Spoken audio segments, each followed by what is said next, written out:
Hi, this is Sasha Carrion, and you're watching The Success Mindset. My guest today is V, otherwise known as Paleo Boss Lady.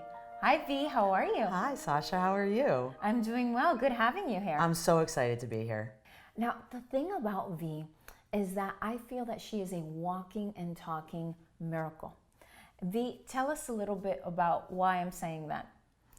Well, I'm 52 years old, and when I was 23, I was diagnosed with MS. And by the time I was 37, I became legally disabled from the effects of multiple sclerosis, which resulted in bilateral loss of both of my hands, trouble swallowing. I had full-time care, and I basically was unable to be alone and or care for myself. And it was around 2011 when I met you that I had decided to take some drastic measures and try and take control of my life. And those measures resulted in I kick secondary progressive MS to the curb every day. July resulted in 2 years that I live alone and independently, and I've done that all through consciously living using food, movement, and mindfulness. So I've basically healed myself from a disabling disease, and I think I'm a miracle too. Yeah. Now tell us a little bit about what the doctors had originally said was going to happen. Well, it was really interesting. When I was first diagnosed at 23, they, at that time, really planted the seed that this disease progresses and the future was not going to be bright. I was young at that time and scared, but thought, okay, I can deal with this. But MS is pretty devastating, and it was fighting a battle that I was really losing. And by the time 2006 came about, they pretty much had told me to prepare for institutionalization, and I had full-time help at that point because my symptoms and my disease was getting worse and worse in the sense that something would happen and I didn't have any time to heal, and it could be blindness. I would wake up and have no vision, and I'd be battling that for a week or two and then trying to heal, and then something else would come where I couldn't lift my leg or couldn't swallow, and it just kept compounding, and the doctors just basically said, hang on, this is going nowhere good. And the only thing they offered me was medication to calm my nerves, nothing to treat my disease. And even with all of those things happening, one bad scenario appearing after the next, you still fought this and won. Tell us a little bit about what it was, the mindset that it took in order for you to achieve what you've achieved. I mean, I'm not going to lie. Initially, it was a fear-driven. I was driven by fear. I was afraid, and I had to realize that a life driven by fear wasn't going to produce the right outcome. So I had to work really hard to change my mindset to be motivated by a higher purpose. So I had to identify my higher purpose, and then I had to figure out a roadmap to get it. And the thing that I identified as a higher purpose was that I needed to live a conscious life. And the first step in that really was I had to look at my life and what was toxic. And what I found was not only things that I was putting in my body, food, I smoked cigarettes, I drank alcohol, some of the people I associated with were toxic, all of these things. So I had to retreat and say, okay, my higher purpose is I want to rid myself of toxic living and see if that produces a platform where I can begin to really heal from MS. Little did I know at that time that getting rid of toxins was what was going to heal me from MS. I thought it would give me the ground to stand on because I thought you healed from disease through traditional healthcare. And what happened was I actually came to see you first because I was trying to quit smoking, and so many people told me that you were the person to go to and that hypnosis would really help. And that gave me, I wasn't really confident at first because I had tried to quit smoking so many years and I didn't think I was going to be able to do it. Even though I had quit for maybe 6 months, a year, I always went back. My father smoked 5 packs a day and my mother smoked 4 packs a day. So I was raised in a house where this was the norm. And working with you was the first step because I successfully overcame this with the help of you, that that was the first step to let me know, okay, now I can take one other step. And the next step was I gave up gluten after that. And being Italian, 100% Italian, giving up gluten is a big deal, you know, because we eat pasta 3 days a week and then pizza on Friday. So it's like gluten, gluten, gluten, gluten. But it was just little baby steps. So what happened was I had to first realize that fear is not a good motivator. What would be a good motivator, and for me it was identifying higher purpose, and then what would be the steps that would lead me to my higher purpose. And then for me it was I had to get rid of toxicity, whether it was chemicals or people, environment, all of it. And let's talk about how bad it was, because one of the things that I remember from first meeting V was that her hands were like this. And I remember that even when considering making her appointment, it was a big issue as to how she was going to even arrive to her appointment. So imagine that something that you and I take for granted, such as getting in our car, going, getting out the door, typing, even basic things, were a feat for you. It's true. Bilateral loss of both of your hands is the highest form of disability a human being can have, and that was my disability. And even simple things, picking up a cup, you know, bringing something to your fork to mouth, all of those things are, you know, I can do them now, but at that time they were pretty much a challenge for me. So my hands and my ability to self-care were reserved exclusively for feeding myself and dressing myself. So beyond that, I didn't really have a lot of use of my hands at all, and I had to depend on other people to help me. I owned a car, but I couldn't drive it, so other people would drive me. I had food delivered to me. I would have people sometimes help dress me. I had people come to my house and do my hair. I couldn't do my own hair. Your situation was severe. Yes. I was almost unable to care for myself because of the loss of both of my hands. And what also was happening at the same time is I was losing the ability to swallow, which for people that have MS, oftentimes that's what kills us, is we choke. And so it was grave to the point that I couldn't use my hands, and I was choking almost every day. And I was very afraid. I was very afraid. So by the time I got to you, I was at my worst. You saw me at my absolute worst. And then today, you're seeing me at my absolute best. Even before MS, I wasn't even as healthy as I am right now, and I'm 52, and that was like 23. I was not as healthy as I am. You have completely turned around your life. I still remember the day that I, by chance, ran into you at Whole Foods. You were driving, and I was so awestruck by the sight of you driving, because I remembered the person that I had met years back. Well, I really appreciate that. I'm not going to lie. I mean, I'm awestruck that my life has turned out this way. I really never would have imagined that I mean, history has shown that secondary progressive MS is not a disease that you overcome.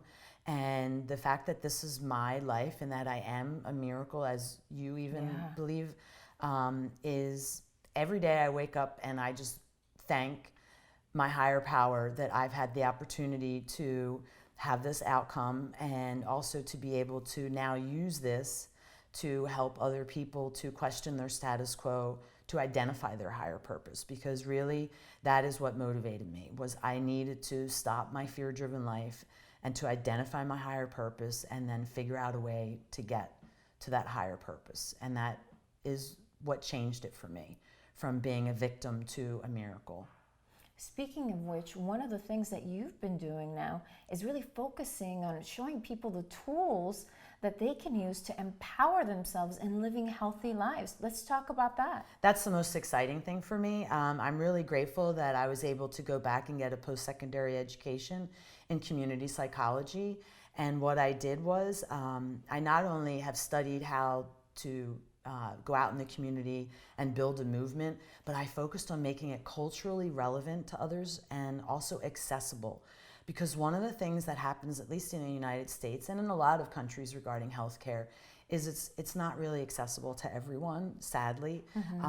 And that was one of the most frustrating things for me personally, was that even though, at the time I had resources to be able to have some things accessible to me, was becoming aware that that wasn't the way it was for my brothers and sisters in the universe. So I decided that the best way that I could really help people was to learn how to make my message like culturally relevant and accessible.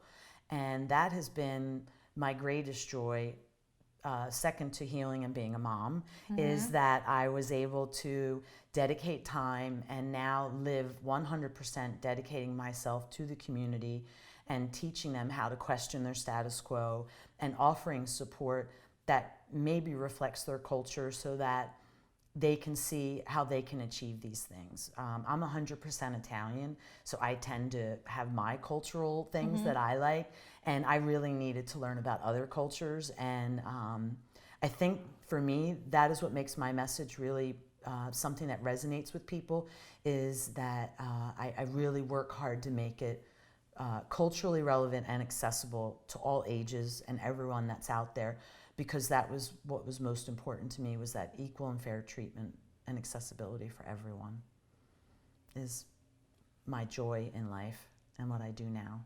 And you do it well. Thank you so much. You do it well.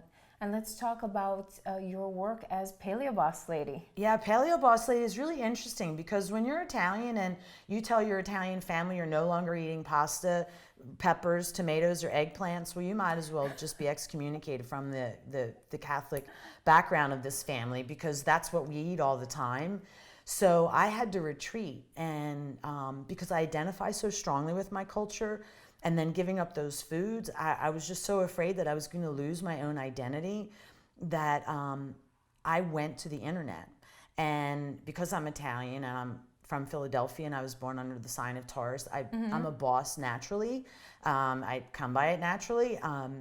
And what happened is what I was saying apparently resonated so much with the community that today I have over 50,000 people on social media that follow me, and 1 million people a week that read my stuff.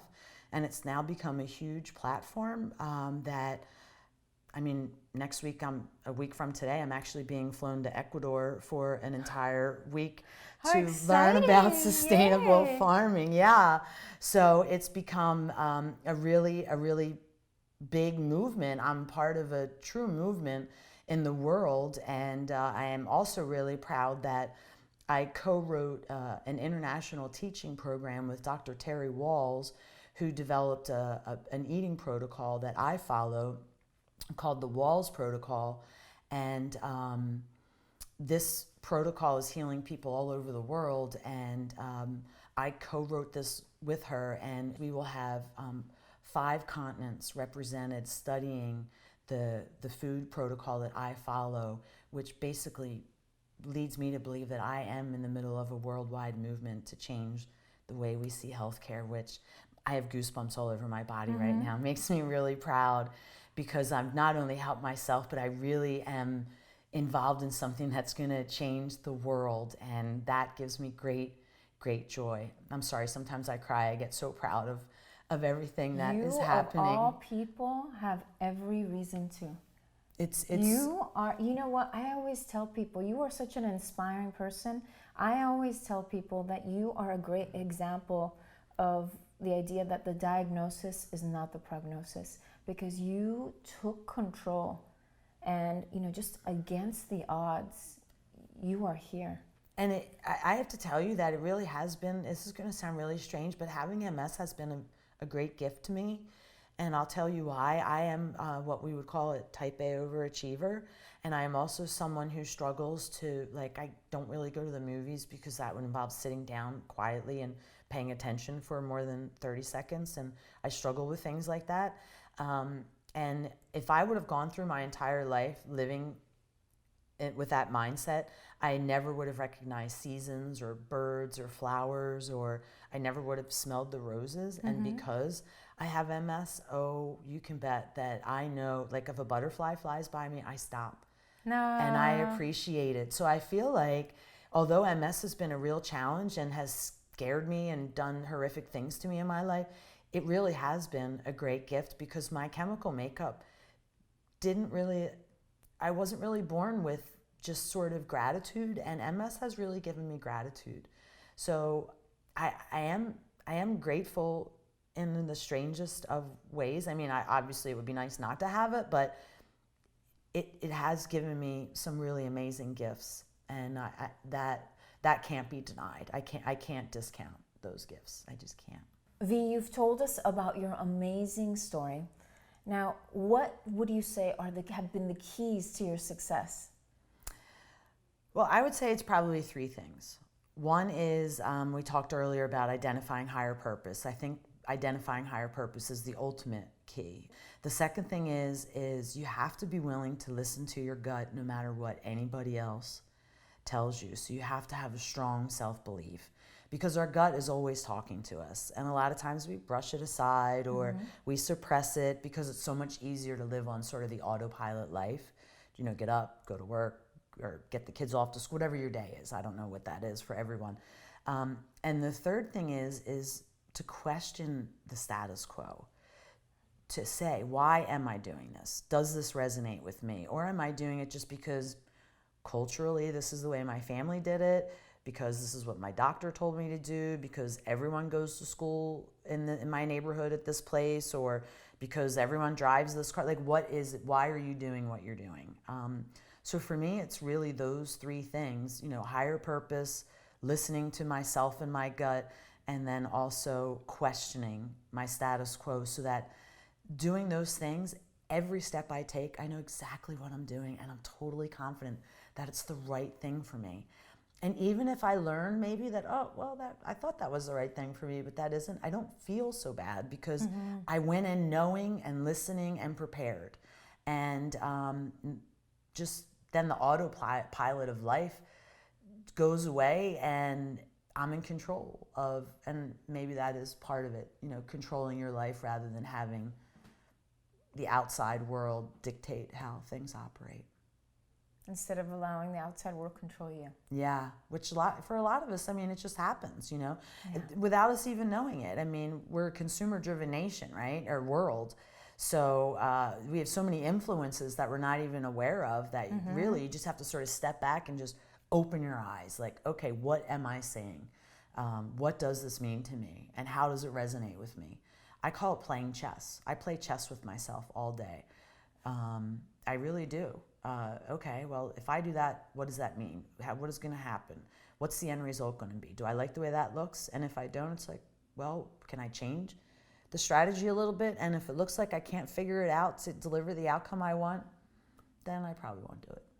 It sounds like you're very much in tune with you have that awareness. You're in tune with yourself and with your higher self, to where you're able to just get an idea, get a feeling, and just go with it these days.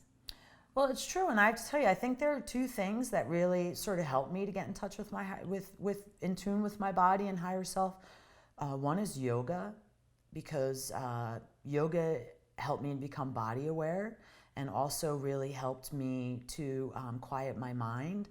But I have to say, the other thing that really taught me about sort of higher purpose, and that there's other layers to me beyond what I see on the surface and what is consciously accessible to me. And that would be the work that I did with you, because we were tapping my subconscious. That's right.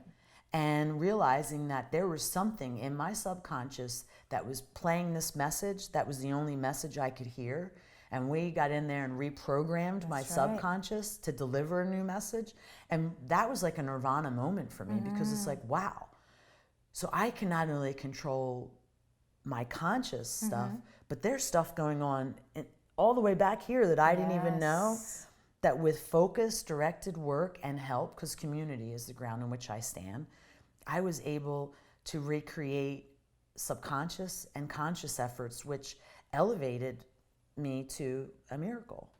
And it involved a lot of being open and accessible, because I think the first time I met you, I was like, I don't even know what exactly hypnosis is.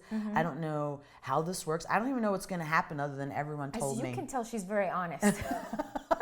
I didn't. I was just like, everyone told me, you need to see her. And I was like, okay, I'll do it.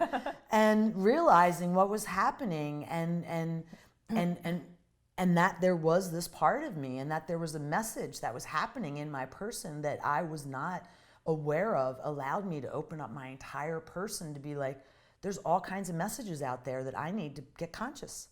And that was a real nirvana moment, and it took me until my 40s to learn that. But the reality is real change happens through awareness. Yes, without a doubt. And I don't think we're born, maybe we're born aware of our bodies, because I remember my daughter first saw her hands and stuff like, wow, or touching grass for the first time. But I think as we get older, we're not really aware of our person in space and culturally and consciously and subconsciously, and working to be able, with someone, to be able to tap those resources and become aware of them is truly enlightening and such a great tool of empowerment, because you can take that with you wherever you are and wherever you go, knowing how to tap into those resources. So, and change those narratives. That's what we did. We changed the narrative that was playing in my head for a long time.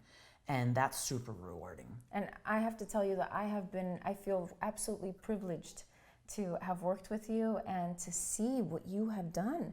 Because not only did you quit smoking, I mean, how long has it been since you quit smoking? Wow, 5 or 6 years, I think. It's been a while. Yeah, it has. And so not only did you quit smoking, but you ran with it. I mean, you applied the notion of self-love, self-healing to every other aspect of your life. It was like a domino. The first domino went down, and next thing you know, it started causing all the other dominoes to tumble. It's really amazing, and it's so true. I didn't realize that the journey was going to be like that, but as the dominoes are falling, it's really been so self-empowering that I'm really proud. I am really, really proud of myself. And another thing that we have to mention is that V drove pretty far to do this interview. And this is a woman who it was tough for her to drive to her appointment, which was pretty much in the same neighborhood. And here you drove a good while. I'm really excited about that. I still get nervous, but I really have no problems. I just get nervous because I'm still shocked that I can do this. And in March, I actually bought a new car, and I have a little red Fiat that I love. Congratulations. I know. And I drove all the way here. And actually, when I got here, I texted my daughter, because if I would have told her I was doing this, she probably would not have cheered me on. But when I told her, and then she was so proud of me. And I'm so proud of me because I not only did it, but I felt just like everybody else, like a normal person. Aww. I didn't even feel like I was someone who hadn't driven for years and now is driving again. That is elevating. Like I just wanted to run up here and be like, I think I kind of did. Like I drove here. So it's really quite wonderful. Because the first time we met, I was so afraid. And you lived really close to me then. Like most people could have even walked there, and I was afraid. I mean, I love taking the bus, and public transportation is great, but to have options is really wonderful. There's nothing like it. Yeah. Now, V, I have one more question, and that question is, why do we call you V? Well, the greatest thing about life is you can kind of be whoever you want to be, and I didn't really love the name that my parents gave me. And in life, no one ever really, whenever anybody meets me, they never really say, oh, she's, 5'7", dark hair. They always just describe me as an action. So I decided that I'm not a noun, I'm a verb. So V is short for verb. I love it. I love it. Quite the personality, and a wonderful leader in the wellness world. A woman who doesn't just talk the talk, she walks the walk. And she is an inspiration for us all. What is your website? Paleo Boss Lady, and you can find me everywhere. It's PaleoBoss lady.com. Wonderful. So great having you here with us. Thank you so much.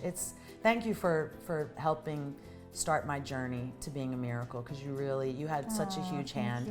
And we didn't know then where I was going, but we certainly know now. And it's just been an honor to be here and to have you have such a key role in my wellness, and I'm really grateful. Thank you very much. Well, I feel very much privileged And whenever I watch your videos and I see everything that you post, I'm always so proud, and I always tell everybody about you. Oh, thank you. Well, namaste.